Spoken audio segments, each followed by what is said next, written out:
The feedback that I've been getting on social media, they are saying, I tell you, thank you for opening this. They call it the class. Oh yeah, it's lesson time. Lesson time. In fact, there's a message I got from Zambia group, and they are saying they normally follow and they don't want to miss. So once again, it's a big door. And as I want to put it, probably starting this, we only envisioned Kenya, but now it's going overboard. Yes. It's going overboard. It's going. Somebody asked me yesterday from the truck drivers group, why are we not using Swahili? I told him my Swahili is not that good.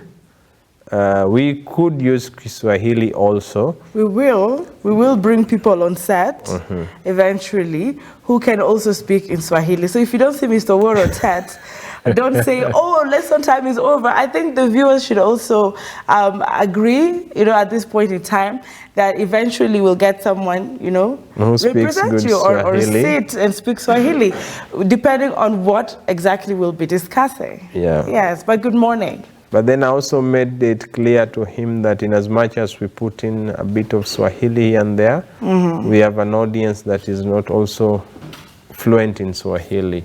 Yeah. So I pray viewers mutajaribu kuambatana na sisi. Yes, hadi tamati. Hadi tamati. So we've been talking about so many things. Thank you, sir, again for creating time this morning. And just to bring the first viewer up to speed, when we talk about road safety, tips, we want to make sure we first understand where the problem is, what the underlying issues are. So I always do this introduction, just to make sure everyone's on the same page. We've talked about common mistakes, and these you can get on our YouTube channel.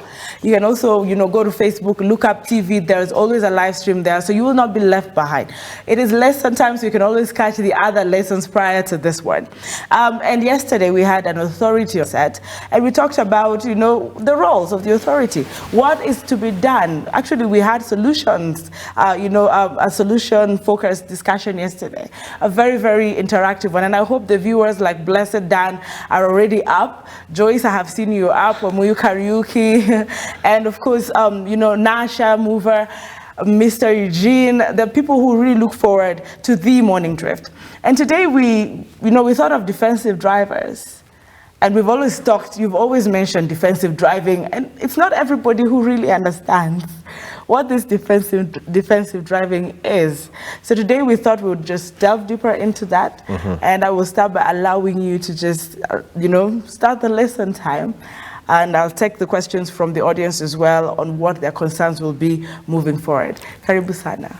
Asante sana. So when we talk about defensive driving, a big number of us normally think of the military aspect, because you find that with our history, defensive driving was taught to people who have been in the military, because most of them were tasked with driving VIPs, they were tasked with driving senior top government official, and a lot of training, vigorous, thorough training was given to them to help achieve the safe travel of the people who they were designated to drive.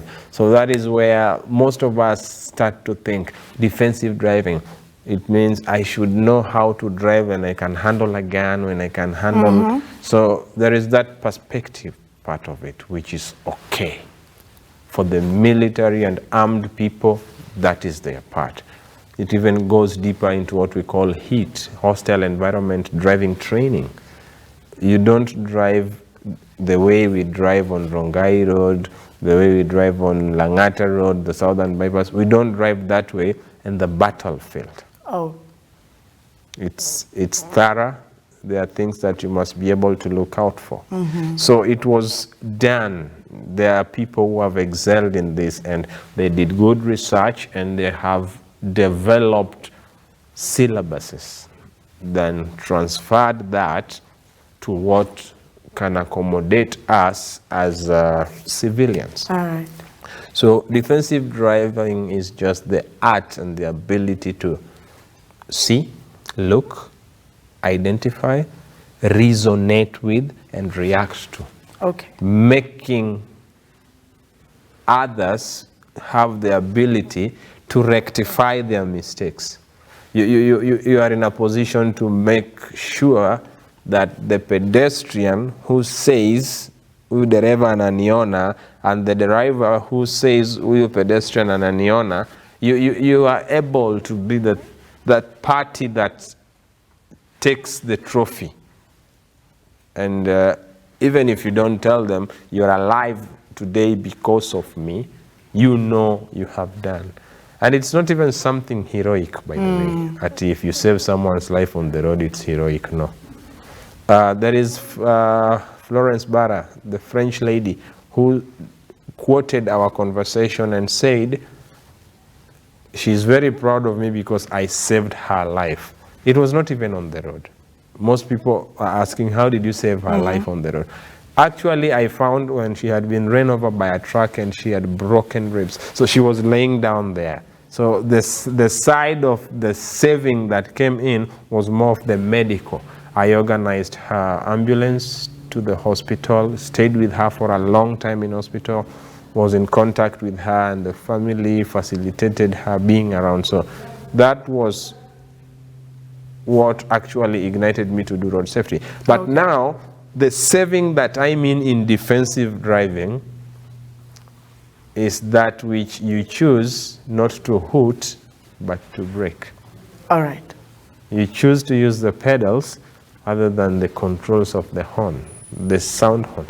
The horn I use is so loud. So defensive driving is basically driving, taking care of others and helping them be in a position to rectify the mistakes that you have identified. Personally, it's me to identify the mistakes they have done and be able to help them rectify. You be the mature. You take charge. You be the mature person. Okay. This is, I'm on record for saying, when you dangerously overtake, I will never veer off. All right. 80% of the head-on collisions we have had in this country all happened not on the road, outside the road. When you saw danger and you know very well you are on my wrong lane, you are on a wrong lane because I am the one on that lane, and then you want to veer off. And me, I am also seeing you have made this mistake, so let me veer off for you. So we go and have a head-on collision outside the road. Actually, if you look at many road crashes, head-on collisions in Kenya, they always happen close to outside the road because it is what I was thinking to run away. But at that time, there is panic. You are coming, I'm coming. What else should I do? So I normally never veer off. I put on my hazard lights to warn traffic behind me. Okay. And then I slow down and put on my full lights to you. Then I slow down to a complete stop. So if you decide to veer off, if you decide you want to ram me, it is better I die alone than allow you to kill me. You know, when I stop, I have stopped the people from behind me from getting rammed. So there is always a bit of argument on that, but that depends with an individual's choice. So as we take on this defensive driving, we have 3 legs. Yes. Of causes of a crash. You cannot be a defensive driver and you don't understand the causes of a crash. Then how will we be able to identify? How will we be able to analyze? How will we be able to react to or to eliminate? So we have the human factors.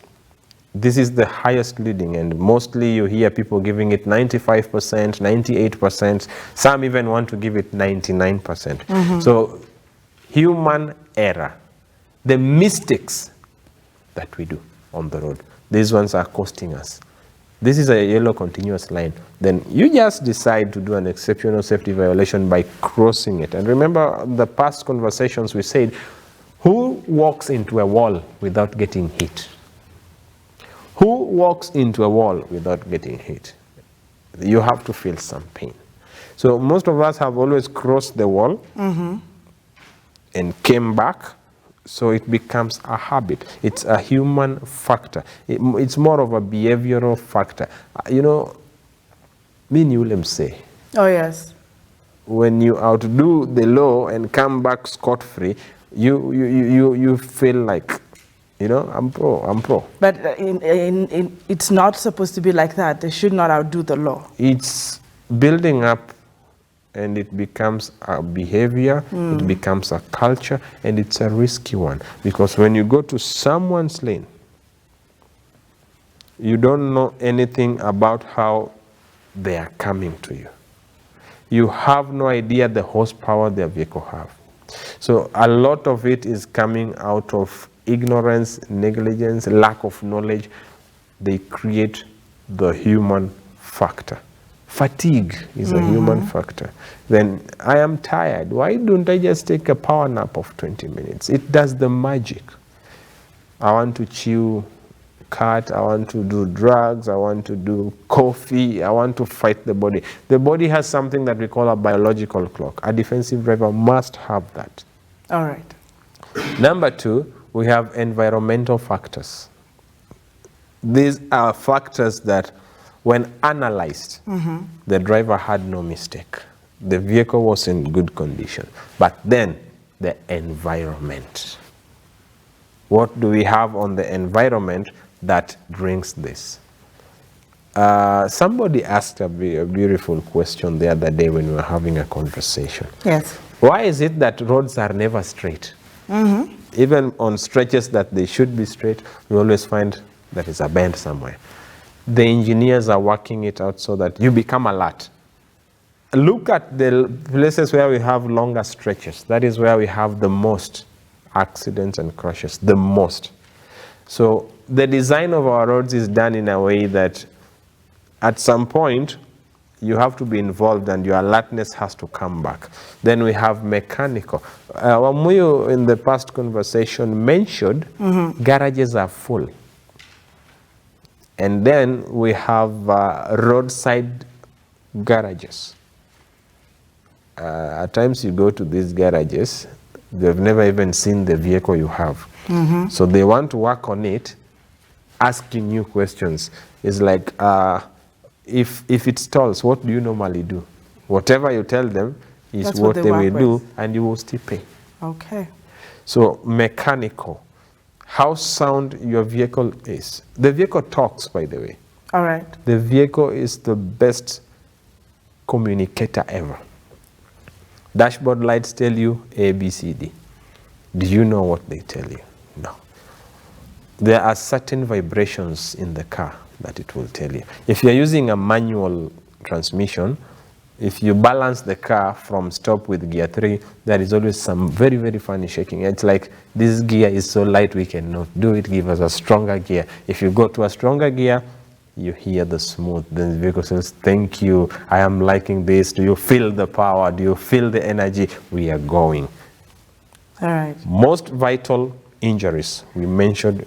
All right, we're going to the most vital injuries, but as we continue, I just want to, of course, give a great shout out to those who are watching and following on Facebook. They're streaming live. Thank you for waking up. We're going to go into the most vital, all right, injuries, so stay with us. I can see here Mokaya K. Katai saying, good morning, watching live from Nakuru, ready with my notebook to take notes. Thank you for watching all the way from Nakuru. Please do take your notes. Sunta, ukiona worotet kameamka, kame feel sana, watching from Wrong Rede. Is that familiar? Is it wrong or is it Wrong Rede? All right. Sunta, thank you so much for reaching out. Thank you, Sunta. Celine Nyangere, good morning, tuned in. I think Celine, I have seen her BMW, so you share a car. Gatti Phil, I just mentioned a brand there, pardon me. Gatti Phil, road safety is a word of love, and those who have true love will share about it. There is an outbreak of accidents this month, and we are asking Kenyans and the general public to be keen on the road as drivers and passengers. She says, let's speak up. Let's pick up real quick. I think I lost that. Hashtag Zusha usaidike, Zusha ufike salama. Hashtag Zusha familia yako inakuhitaji. Also hashtag the morning drift. Thank you for sharing that word of love, Gatifil. And one last one, pardon me, Wamuyu Karaoke.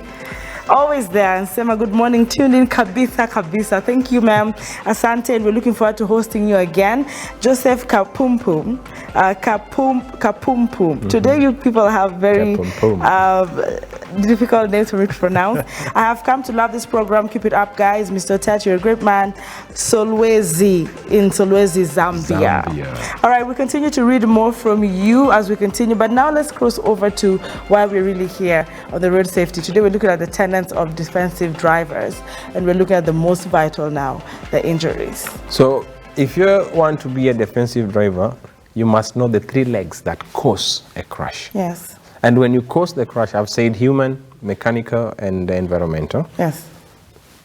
When this crash happens, you will know that you will have face and head injuries. I'm just brushing because we had talked about them. Yes. We have the cervical and the spine severe. We have the steering wheel impact that really affects the chest. We have breast, legs, and pelvic fractures.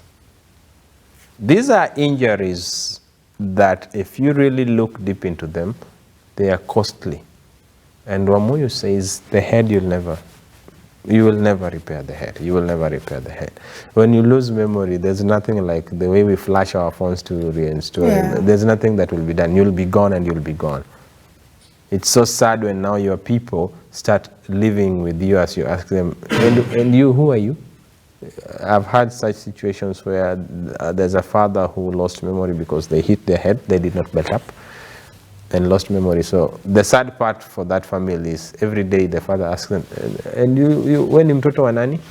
It's not good. So those are the injuries. Then we have the types of collisions. Vehicle crash collision, vehicle and vehicle obstacle. Then we have the human collision. Yes. This is interior of the vehicle and the person inside the vehicle. Yes. Then we have the internal body organs. Yes, we talked about that too. And then with that, you ask yourself, what kind of a driver am I? And I've made it clear, and Mr. Musumba confirmed to you, we have less than 2,000 qualified, certified, trained driver. Why? Because we have less than 100 qualified trainers in the country. You cannot give me Fanta Orange if you don't have Fanta Orange. You can only give what you have. So if you are watching, this country needs more trainers, and I know trainers are watching. Come out strongly and save our nations. Tenets of being a defensive driver. I was just laying a foundation so that you now get what I am going to. Number one, the driver has to be qualified. The driver has to have some training. You know, driving, this is what I want to say. Going to a driving school, that is the most basic. So that you get tested, you learn, get tested, and then reach the minimum standards of being certified to get your driving license. It's a progressive thing. Yes. It's a progressive thing. You don't come from driving school and you want to hit the levels that some of us have hit. The reason why I keep telling you most Kenyan drivers will not drive beyond this border is because when they even go for the international driving license, they fail the most basic questions. What is the most basic rule in the country of Kenya? Keep left. But every day we are complaining when we are on the bypasses, we're on the dual road. People are not keeping left. People are not keeping left. They don't even know why you really need to keep left. So to be a defensive driver, you must be trained, whether you are passionate or not. You know, driving is now not seen as a profession like it was in the early 80s, late 80s, late 90s. Yes. when a bus driver had the respect and the mandate. You know, during those times, finding a vehicle was not easy, so they were given respect. But nowadays, anybody can buy anything they want. But then, you must be trained, well trained. That is the first tenet. All right. 2, you must be able to read and understand your vehicle. You know, most of the times, people give me their cars, and being that I'm a seasoned driver or experienced, they expect me to drive those cars. Then you give me the key and you don't see me excited. You don't see me jumping into the car. You see me take a round walk first. Examining. Where are the indicators of this car? Where are the brake lights? Are they at a position that somebody would be able to see them from far? What color do they have? We nowadays even see tinted lights. Yes, we talked about them. We did. Then I ask very basic questions. What is the engine size? You tell me it's a 2000 cc, I know the category that I go for. You tell me it's 1300 cc, I know, I gauge the handling. Then I will not just take the car. I will tell you, drive it fast, I see how it behaves with you. And most people who tell me automatic cars are easy to drive, I don't bother. And if you give me a car and it's automatic, I always bring an excuse of, I don't know how to drive. Okay. How don't you know how to drive a 38? We see you driving every other day. Then I make it clear this is an automatic car. To take me through the controls well. So you, as a defensive driver, you must be able to know the controls of your car. The way you want to deal with premium is not the way you are going to deal with a 4x4. And the 4x4s are very different because some have four-wheel controls inside the cabin. Others, you have to go and lock it at the knob. You go and unlock it at the knob. So imagine you just jumped into this car. The previous user locked because of the terrain. And then he has come to an all-weather road, the tarmac road. Then you are driving and it's like, what is wrong with this vehicle? You are causing tire and wear to this vehicle. The vehicle drags, the vehicle struggles, and you also want to push it hard. You are becoming a risk to other people. 3, you have to be conscious at the wheel. This is just another beautiful tenet of being a defensive driver. Yes.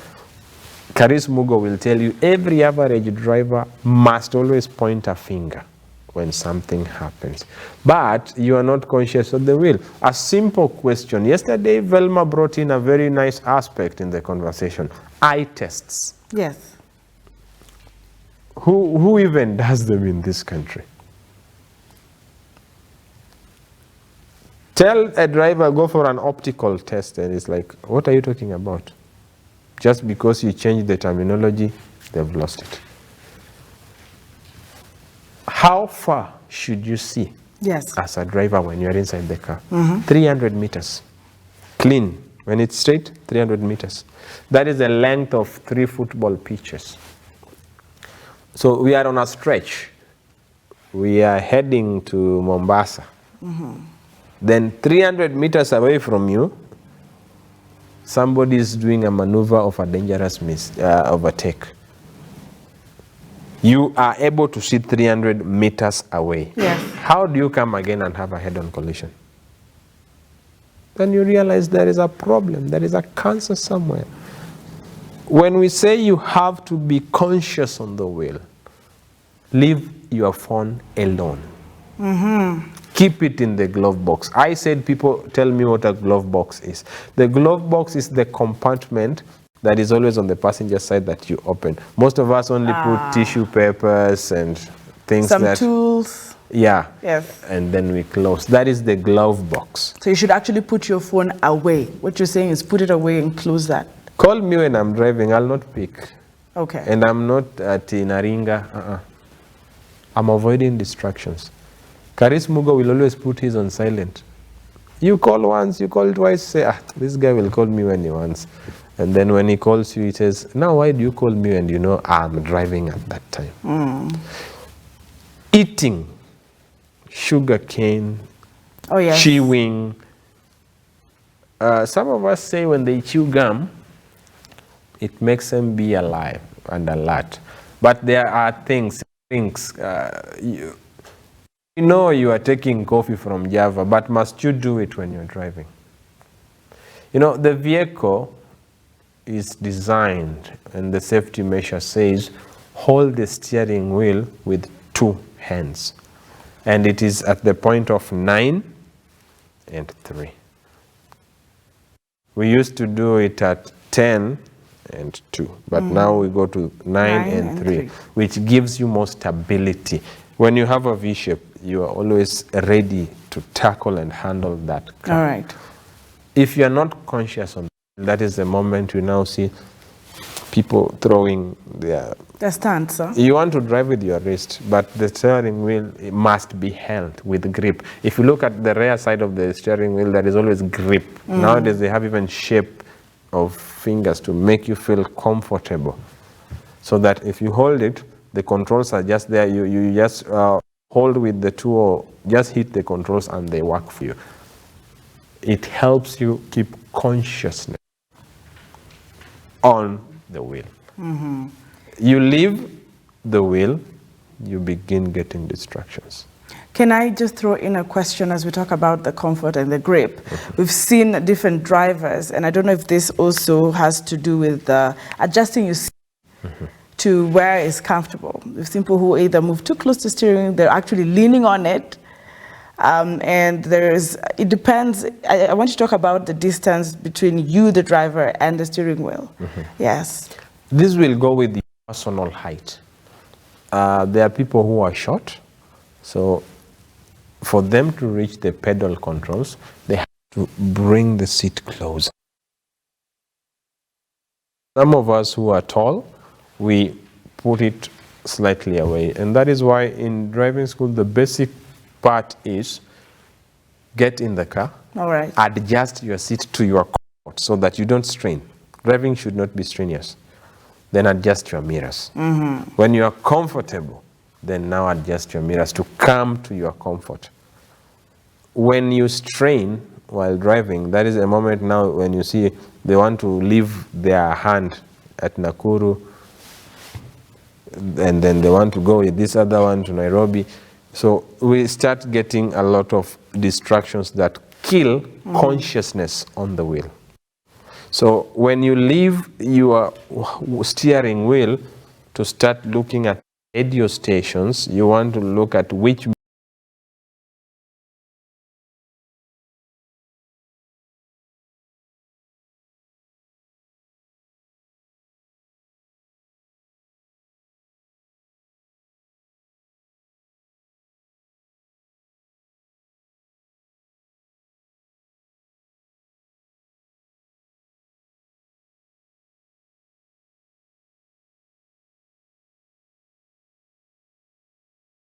in play. All right. When you lose your consciousness, you become aggressive. All right. Because when somebody hoots at you, they're reminding you are failing to be a defensive driver, and you always want to fight back. There's that moment when you are driving and you're looking at your phone, and then someone is looking at you and it's like, I am doing wrong, but sini yangu. The part of aggressive germinates. It pops up. And then you always want to fight and bring in the self-righteousness part of it. When you become aggressive, now that is another tenet. Okay. When you become aggressive, you always want to prove. Viewers, what has my 15 years of experience on the road has to do with your journey? I want to overtake you so that you know I'm a good driver. I don't even know when you started driving. We've just met to share the government facility. So we are just there to share that. But then you find that when you lose your consciousness, you now become aggressive. Yes. Because who are you to look at me? The phone is mine, the vehicle is mine, the fuel is mine.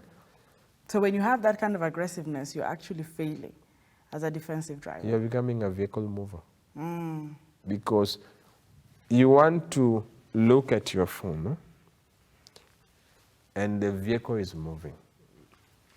This is environment and property. In my definition of road safety, there is a part I say environment and property. Right. Damage to the environment and property. Then you hit somebody's car and it's like, I'm so sorry. And it's like, what? I didn't even see you. What were you seeing? Probably some funny chats. Yes, or TikTok. Yes. Now, I am seeing people who are really, commenting through the discussion, and just so that we know that they're watching, Dr. Frank Yegon is following very closely on Twitter. Good morning. And of course, I can see here Gray Rogers is also following on Twitter, talking about the defensive drivers. They feel very educated this morning. Afia Santa Crew has joined has joined us through this conversation. I can see Edgar Wanyaururu is always there tuned, saying Nyahuru is tuned. Thank you so much, Edgar, for following on Twitter. Comrade Ogutu as well is following, and we really, really appreciate your presence. Vani Nefo Miles also on Twitter, just saying they're following the conversation and they're glad that the defensive driving is now taking center stage this morning. Also on Twitter, I'd love to appreciate our feedback here that says, to those who think the black rear lights and indicator covers are cool, I have seen a few. There is a reason why they come in clear and orange color. Maybe you want to touch on that as we continue. And Edwin Kipkirui, good morning. Anki tuned in. Good morning, Edwin. Thank you very much for watching. We have someone watching from Qatar, Wodrosa. Godfrey Owino watching from Doha, Qatar. Thank you. Well, thank you very much for that feedback. Of course, you want to touch on, as we continue, you want to touch on the indicator lights, which you mentioned. Yesterday, I said the vehicle comes with a set of lights. Yes, of course, as we wrap up, yeah. When it is clear, you don't go estimating. When it is tinted, people don't go for eye tests. The colors I can identify, you don't know. The colors you can identify, I don't know. Then you tint them. It is illegal. It is very much illegal. Yes. Tinting of your headlights, I said yesterday, it just shows us how uncouth you are, how immature you are, and how much you think you don't know, but you know, but you don't know. And actually, the NTSA programs manager made it very clear it is still very illegal. Very illegal. So if you have tinted lights, the swag looks okay, but it jeopardizes your safety. All right. How many vehicles do you drive when you're on the road? Most of you will tell you the one I am in. Personally, Oworotet, I drive 5. The 3 in front of me and the 2 behind me. I play a big role in controlling the speed that they are. If I push closer, I'll be tailgating. But then you start seeing them keeping up with that pace. If I slow down, they always wonder, why is that guy slowing down? So they also slow down. But then I have full control of them that are behind me. Amazing. We have these types of hazards on the road as we wrap up. Permanent hazards, temporary hazards, and hazards caused by other road users. A defensive driver must be able to know and identify permanent hazards. These are bends. They are there permanently. There's nothing you do about them. These are junctions. These are hills. The dereva chunga maisha songs, hapana overtake kwa kona. Yes. It's a permanent hazard. Then the hills, they are there. However much we will try to do engineering and make sure that we pass through them, they are there. The response and the command of the vehicle on hills are different. As you come from Junction Mall to James junction. There is a certain one. It doesn't even look heavy, but when you're driving, you feel it. It's a permanent hazard. Yes. Then we have what we call temporary hazards. These ones are temporary, as the name suggests. Fog, rain, smoke, sandstorms. When I say smoke, it could be something is burning on the environment or from the exhaust of the vehicle in front of you. Then we have hazards that are caused by other road users. Yes. People who run in the morning. They are meeting vehicles that are coming, which is the right way, but they are so much into the road. Sometimes somebody is mentally unstable and they're just sitting at the middle of the road. Someone is herding animals. He is just somewhere and he's allowing the animals to come deep into the road. That is an hazard caused by a human being. And then one has to be in a position to identify. So for you to also be a defensive driver, the law must be kept. The law must be kept. The traffic regulations must be obeyed to the letter. Your knowledge on road issues has to be top-notch. You know, most Kenyans, if they were going to be jailed, a lot of us will be jailed on the road because there is a book, The Highway Code. Viewers, if you've ever read it, put it on the comment. What is on the page number 3? All right. Just what is written on page number 3. Let us know it. All right, you need to tell them that again as we close. Page number 3 of the Highway Code. If you go to the Highway Code of Kenya, page number 3 has a vital information that I will not tell you. But I want you to go so that in our next segment, you tell us. The debate does not stop here. The conversation is still going up to 10. So just go to page number 3 and tell us what you find there. Then you realize there is so much information that our people are missing. It is your personal responsibility, viewer, to make sure that you invest in defensive driver training. And I want to make this clear. You don't become a defensive driver from the conversation we have had. Defensive driving has a theory part, and it goes deeper into a practical session that will not go less than 4 months. That is when you now begin to understand certain things, because they will teach you the command and response of the car. They will teach you the vehicle dynamics. Like yesterday night on Twitter, there is this van, narrow lane circle, that has too much weight, and then somebody tells me, that looks like cotton. We don't gauge by what we see. It might be cotton, but when it flips and topples over when we are at 100, what about the vehicle behind? And like you said, you don't just drive the vehicle you are in. You personally say you drive 5, 3 ahead and 2 behind. And that is defensive driving. What I'm learning this morning is that defensive driving is a matter of responsibility. You protect everyone else who's around you. And I just want to see some more feedback here. Omondi Ochieng is awake, watching all the way from Somaliland. And like I always say, this is an international TV. Yeah, I saluted all people watching from diaspora, for Kenyans who are in diaspora. And now we have Omondi Ochieng, who's watching from Somaliland, saying, great initiative. Thank you very much for tuning in.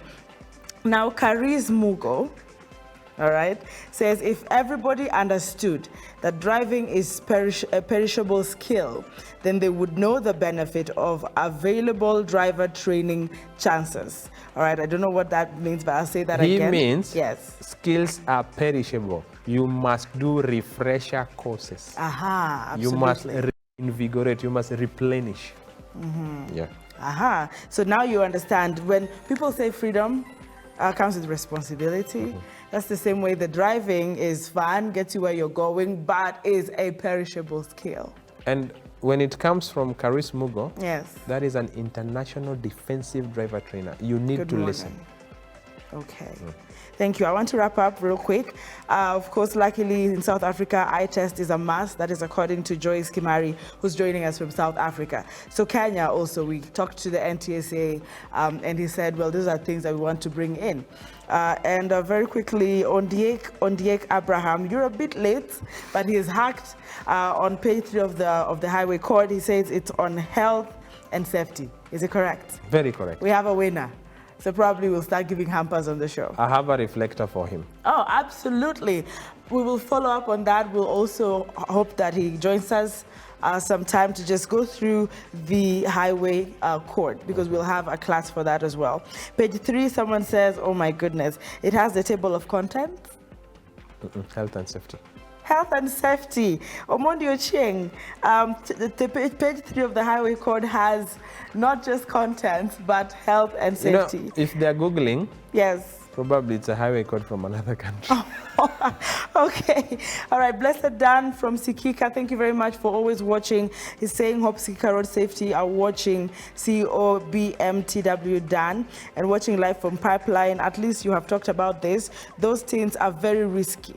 Most of the people put those tints on their headlights just because maybe their headlights has been damaged. That's why, so that they can confuse the police. Okay. Which is unlawful. So Ali Lili, that's, he always does the Ali Lili something. It's so Sigalagala. Ali Lili. Oh. Well, that is a I love doing it. So. Ah, beautiful. So as we wrap up, I'm glad that people are learning and they're following, and it's usually very sad that we get to close this in a very short while. But I want to appreciate you, sir, and I want to allow you to give your closing remarks. Maybe 1 or 2 things you want to add very briefly, and of course, close the segment. I said I drive 5 cars as a defensive driver. The worst mistake I have seen on our roads. People depend on the driver ahead of them. Never, ever depend on other drivers. You make personal choices. There are personal consequences. And as you do this, always have an escape plan. Always have an escape plan. Please do not depend on other drivers. At Isasa, because as another Mercedes has overtaken, I wanted to use Subaru, but let me not use Subaru because a Probox has done it. I also Probox, let us go 2020. Never depend on other drivers. Have an escape plan. The segment is short. Tomorrow is a beautiful day.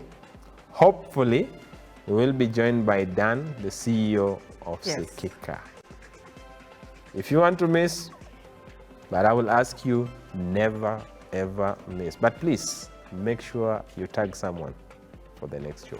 Thank you. Well, there you have it. Never ever miss. But what I would say for sure is we want you to be the next person on this seat. Who is giving us the next, lesson after Mr. Warro's head? Are we just teaching you and you're keeping information to yourself? Or are you sharing the information with the rest of the world? Maybe we need to give them that challenge as well. Sure. We look forward to hosting you and telling us when you people discussed 1, 2, 3, I added it to my notes and this is what I had to share. So thank you for keeping it on Arrive Alive. Remember, one thing he hasn't said is at the end of the day, smile home and make that promise, actually fulfill that promise that you made this morning. Thank you so much for tuning in. I hope the roads have eased up. Traffic is getting either worse or better where you are at. Either way, be the defensive driver, be responsible. Do not depend on the other driver.